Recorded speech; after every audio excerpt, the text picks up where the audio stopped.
¿Qué tal amigos? Bueno, pues vamos a comenzar con la segunda parte de esta introducción a las clases de lógica de Kant. En la clase anterior se abordó la relación que existe entre las facultades de la razón, particularmente el entendimiento, y las reglas de la naturaleza. En esta segunda parte se va a abordar lo que es el entendimiento para Kant en conformidad con la introducción a sus lecciones de lógica. Entonces,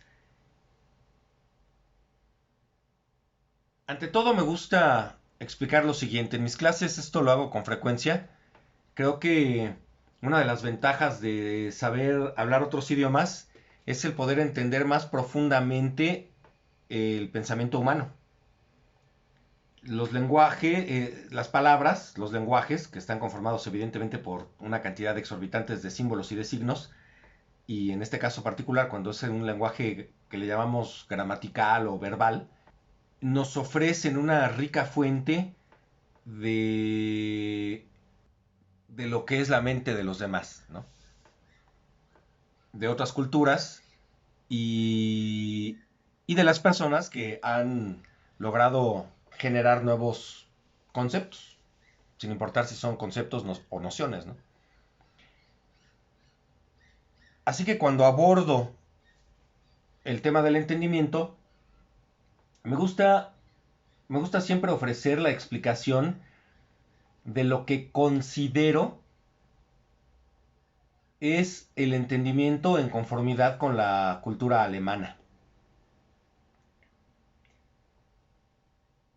Los alemanes, como pues cualquier otra cultura, al momento de generar sus palabras, las van armando. Prefijo, raíz, terminación o sufijo. Y luego los sufijos o las terminaciones pueden ir cambiando, como en los verbos cuando los conjugamos, y los mismos significados de las raíces de los verbos pueden ir cambiando a partir de la relación que la cultura o los sujetos de una determinada cultura hayan encontrado al momento de incrustarles algunas otras partículas del lenguaje, como lo son pues los prefijos, por ejemplo, ¿no? Entonces, tenemos palabras como acción, cuyo significado va modificándose en mayor o menor grado cuando le ponemos algún prefijo, como por ejemplo inter. Entonces, acción no es lo mismo que interacción, que no es lo mismo que reacción y pues algunas otras partículas que podamos utilizar como prefijos. Lo mismo ocurre con, eh, no sé, con dirigir. No es lo mismo usar la palabra dirigir solamente que usar la palabra dirección, a pesar de que comparten la misma raíz, que sería dir, y lo demás cambia, y entonces tiene un significado completamente diferente. Aquí lo que cambiaría pues sería la terminación, obviamente, ¿no? Tomando esto en consideración, resulta que los alemanes, al momento de, permítaseme la cacofonía, entender el entendimiento y entonces ofrecer un símbolo que pudiera expresar el profundo contenido del entendimiento, generaron la palabra Verstand, que será el sustantivo del verbo verstehen. Y entonces aquí va la explicación, que en lo particular encuentro bastante interesante. Los alemanes van siendo muy precisos en cuanto al empleo de determinados verbos para hacer referencia a la disposición que los objetos tienen en el tiempo y en el espacio. De tal suerte que, por ejemplo, aquí, este objeto y estos objetos, que son los libros y la impresora, están realizando una determinada acción a partir de la disposición que tienen en el tiempo y en el espacio con la superficie en la que se encuentran o sobre la que se encuentran, ¿no?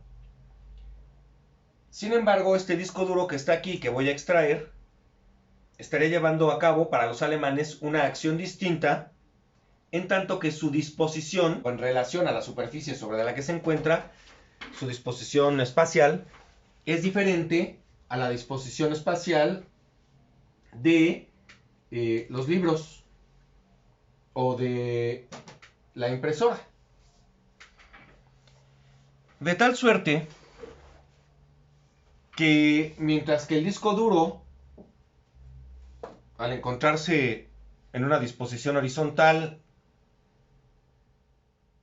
liegt, en alemán, liegt, los libros stehen. Digo liegt porque ya está aquí conjugado, ¿no? El verbo en infinitivo sería liegen. Mientras que aquí el infinitivo y el verbo conjugado comparten terminación, en tanto que aquí sería plural porque son muchos libros. Entonces el verbo en infinitivo es stehen y el verbo conjugado para la tercera persona del plural también sería stehen. Así que el disco duro liegt y los libros stehen. En español sí tenemos palabras para ello, ¿no? A pesar de que, pues por cuestiones de economía del lenguaje y de comodidad, o porque más bien somos comodinos, holgazanes racionales, diría Kant, pues tenemos una fuerte tendencia en el español a usar el verbo estar, simplemente, ¿no? Lo empleamos de una manera muy interesante porque es un verbo único en el mundo. Hasta donde tengo yo conocimiento, no existen otros idiomas, al menos occidentales, bueno, de los que yo conozco, que también tengan el verbo estar. Siempre hay una función entre el verbo ser y estar. Así que nosotros siempre decimos, ¿dónde están tus Asterix? Estos libros pues, son mis Asterix, ¿no? Y algunos otros. Paraíso Perdido de John Milton, La Divina Comedia y algunos otros. Pero estos son mis favoritos, ¿sale? Los Asterix. ¿Dónde están tus Asterix? Y entonces yo respondería, están en la primera repisa, si lo entendemos de arriba para abajo, o en la tercera repisa del librero en donde está la impresora. Y el verbo sería estar en todos los casos. ¿Y en dónde está tu disco duro? Ah, pues está sobre de los Asterix. El verbo seguiría siendo estar. Somos comodinos, pues, por cuestiones de economía del lenguaje, empleamos siempre el verbo estar. A pesar de que sí tenemos verbos diferenciados que también hacen referencia a la distinta disposición en el tiempo y en el espacio que tienen los objetos en correspondencia a otros, particularmente la superficie sobre la que se encuentran. De tal suerte que lo que está haciendo mi disco duro aquí sería yacer, ¿sale? Además de que yacer, salvo su mejor opinión, pareciera ser que lo empleamos en español solamente para los objetos inanimados. O sea, mientras nuestra mascota está en el piso, no decimos yace en el piso, decimos está acostado, ¿no? En el piso. O descansa en el piso. Pero casi no decimos así, normalmente decimos está en el piso y ya, ¿no? Pero si nuestra mascota muere, entonces sí podemos decir que el cadáver yace en el piso, ¿no? No decimos está acostado en el piso. sino que podríamos decir adecuadamente yace en el piso y no había ningún problema.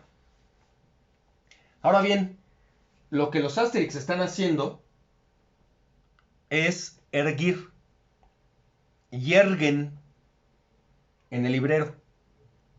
Por supuesto, en ambos casos, quien dijera, mientras que mis Asterix yerguen en el librero, mi disco duro yace sobre ellos,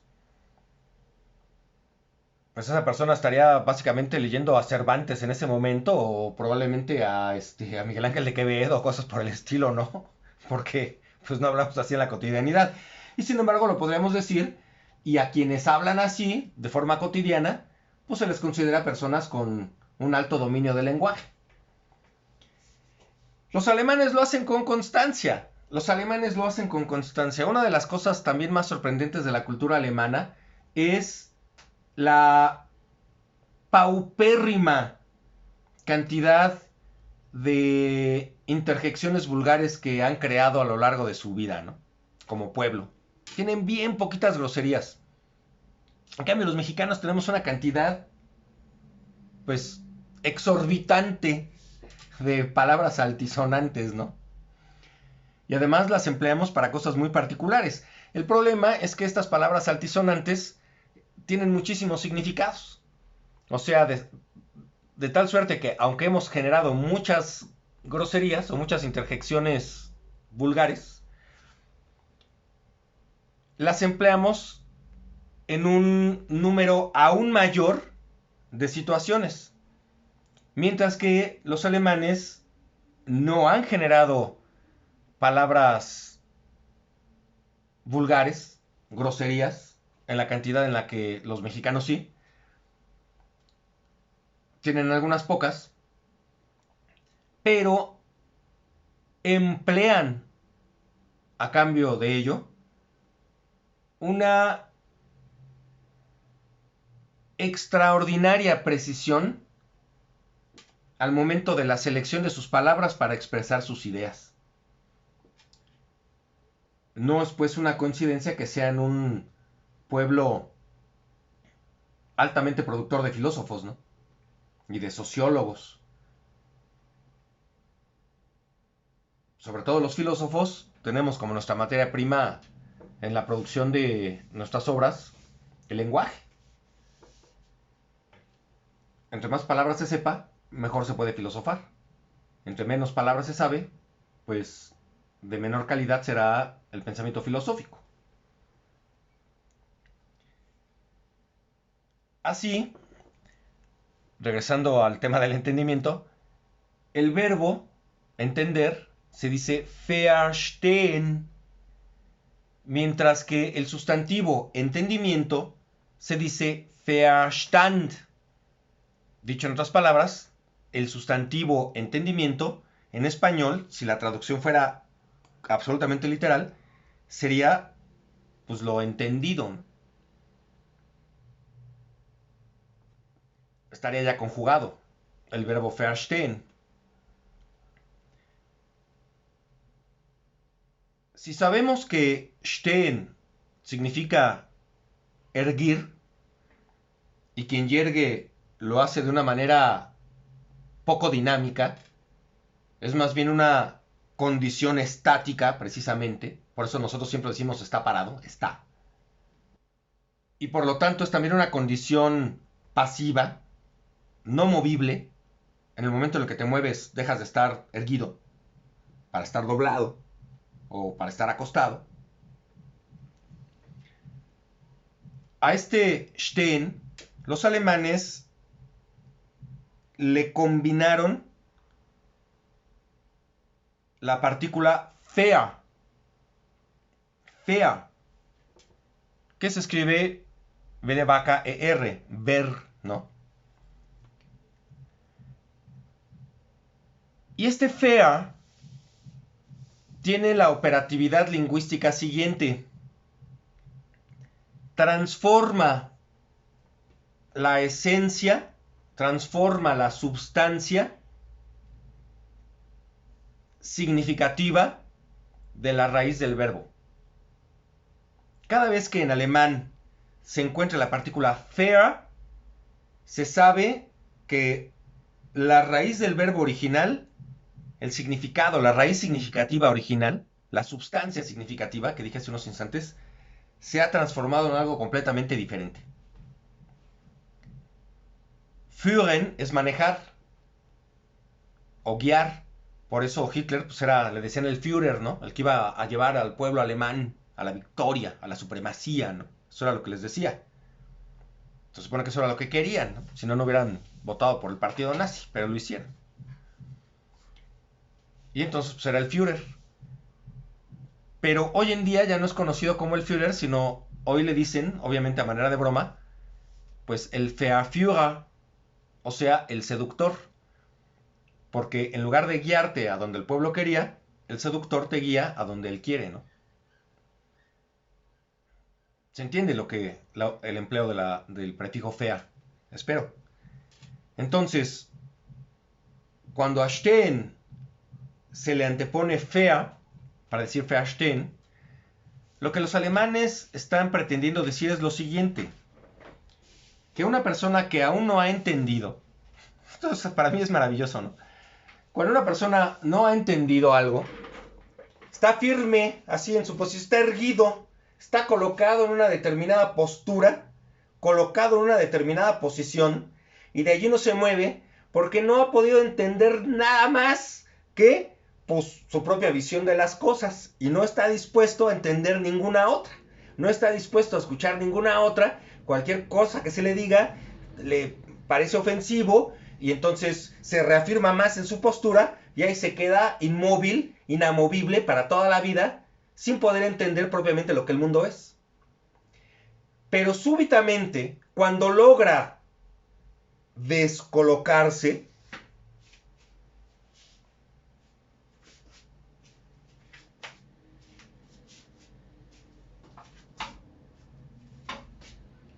o sea, cuando logra verstehen, es cuando alcanza el entendimiento. Esto es, que logra salirse de su inamovilidad intelectual para poder empezar a ver, si me permiten la metáfora, las cosas desde la perspectiva de otras posturas que por supuesto también están colocadas. Si esas posturas se descolocan o no, eso no importa. Al menos no al sujeto que pretende entender. Sino que ese sujeto que ha logrado descolocarse, salirse de su inamovilidad, de sus arraigadas creencias, de sus queridos errores, esa es una expresión que utiliza Kant, si quieres entender tienes que desprenderte de tus queridos errores. Ese sujeto va a poder verstehen. Ha podido entender.